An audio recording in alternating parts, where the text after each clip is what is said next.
முத்தோட பாட்டி ஊர்லேருந்து வராங்க. முத்துக்கு ஃபோன் பண்ணி வந்து என்னை பிக்கப் பண்ணு போடா அப்படின்றாங்க. உடனே முத்து யோசிக்கிற, ஐயோ நம்மளோட பிரச்சனை பற்றி பாட்டிக்கு எதுவுமே தெரியாது, பாட்டிக்கு தெரியாமல் வீட்டை ஏதாவது மீட்டுடலான்னு பார்த்தா அதுவும் முடியல, இப்போ என்ன பண்ணுறது, இப்போ பாட்டியை வர மீனா வீட்டு கூட்டு போனோம், என்ன பண்ணுறதே தெரியலையே அப்படின்னு சொல்லிட்டு முத்துவும் பாட்டியை மீனா வீட்டு கூட்டு போறாரு. உடனே பாட்டி கேட்குறேன், என்னடா நம்ம வீடு அங்கே இருக்கு, இந்த பக்கம் எங்கேயே வந்துட்டு இருக்க அப்படின்றாங்க. உடனே முத்து சொல்றாரு, இல்லை பாட்டி கொஞ்ச நாள் மீனா வீட்டில் வந்து தங்கி இருக்கலாம் அப்படின்னு சொல்லிட்டு நாங்கள் வந்திருக்கோம் அப்படின்ற மாதிரி முத்து சொல்றாரு. உடனே பாட்டி சொல்கிறேன், முத்து எனக்கு சின்ன வயசுலேயே ரொம்ப காது குத்திட்டாங்க, அதுவும் இல்லாமல் உங்களுக்கும் நான் காது குத்திட்டேன், என்கிட்டயே நீ போய் சொல்றியா, உங்கள் அம்மாவாவது மீனா வீட்டுக்கு வருத்தாவது, மீனாவை குடும்பத்தை பார்த்தாலே பிடிக்காது, மீனா வீட்டுக்கு உங்கள் அம்மா போய் தங்கி இருக்காங்க சொல்கிறத என்னால் எப்படி நம்ப முடியும், என்ன நடந்தது சொல்லு, உண்மையை சொல்லு முத்து அப்படின்ற மாதிரி பாட்டி மிரட்டி கேட்குறாங்க. உடனே முத்து சொல்கிறாரு, பாட்டி வீட்டுக்கு தான் போயிட்டு இருக்கோம், வீட்டுக்கே வாங்க, எல்லா உண்மையும் உங்களுக்கே புரியும் அப்படின்ற மாதிரி முத்து சொல்கிறாரு. பாட்டி மீனா வீட்டுக்குள்ள வந்தோடனையும் அண்ணாமலை பற்றி கேட்குறேன், என்ன அண்ணாமலை என்ன ஆச்சு, எல்லாரும் ஏன் அந்த வீட்டை விட்டு இங்கே வந்திருக்கீங்க, எனக்கு ஒன்றும் புரியலையே, எனக்கு மீனா வீட்டில் வந்து இருக்கிறது ரொம்ப சந்தோஷம், ஆனால் விஜயா இந்த வீட்டுக்கு வந்து தங்குற ஆளே கிடையாது, இதில் என்னவோ நடந்திருக்கு, என்ன உண்மை என்கிட்ட மறைக்கிறீங்க அப்படின்ற மாதிரி பாட்டி கேட்குறாங்க.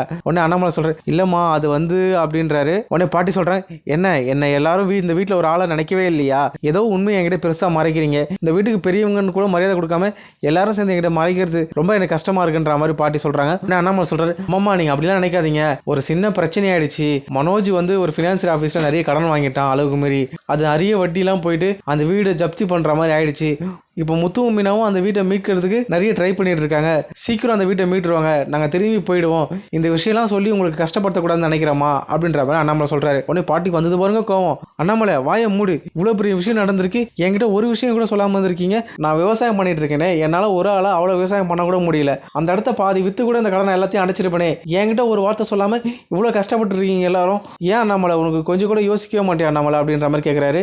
உடனே முத்து சொல்கிறார், பாட்டி அப்பாவை எதுவும் திட்டாதீங்க, நானும் மீனாவும் தான் இந்த கடனை எப்படியாவது அடைச்சிடலாம்னு சொல்லிட்டு ட்ரை பண்ணிட்டு இருக்கோம், அதனால தான் பாட்டி உங்ககிட்ட சொல்ல, நாங்களே இதை அடைச்சிடுவோம் பாட்டி அப்படின்ற மாதிரி முத்து சொல்கிறாரு. உடனே பாட்டி பலாரும் முத்து அடையிறாங்க, டேய் வாய மூடுறா, நீனா அவ்வளோ பெரிய மனுஷன் ஆகிட்டியா, நான் பெரியவங்க நான் சொல்கிறேன், என் பேச்சு கேட்காம நீ எல்லா கடனையும் அடைச்சிருவியா, அந்த சொத்துலாம் யாருக்காக வச்சுக்கிறது, நான் இன்னும் எனக்கும் வயசாகிடுச்சு, எல்லா விவசாயம் ஒரே ஆளாக பண்ண முடியல, இப்போது அந்த இடத்த வச்சு நான் என்ன பண்ண போகிறேன், இவ்வளோ பெரிய பிரச்சனை எல்லாரும் நீங்களை கஷ்டப்படுறீங்க, நம்ம குடும்பம் கஷ்டப்படாமல் இருக்கிறதாக தான் இந்த சொத்துலாம் சேர்த்து வச்சுக்கிறது, ஒரு ஆபத்துனா அந்த சொத்தை விற்று இந்த கடனை அடைக்க கூட முடியாதா என்னால், ஆளுக்கு வாய் பேசாமல் நான் சொல்கிறத மட்டும் செய்யுங்க, முத்து என் கூட இப்போ ஊருக்கு வர, அந்த இடத்த விற்றுட்டு அந்த காசு எவ்வளவோ அந்த கடனை தூக்கி அவன் மூஞ்சில் எறிகிற, நம்ம எல்லாரும் அந்த வீட்டுக்கு போகிறோம் அப்படின்ற மாதிரி பாட்டி சொல்கிறாங்க.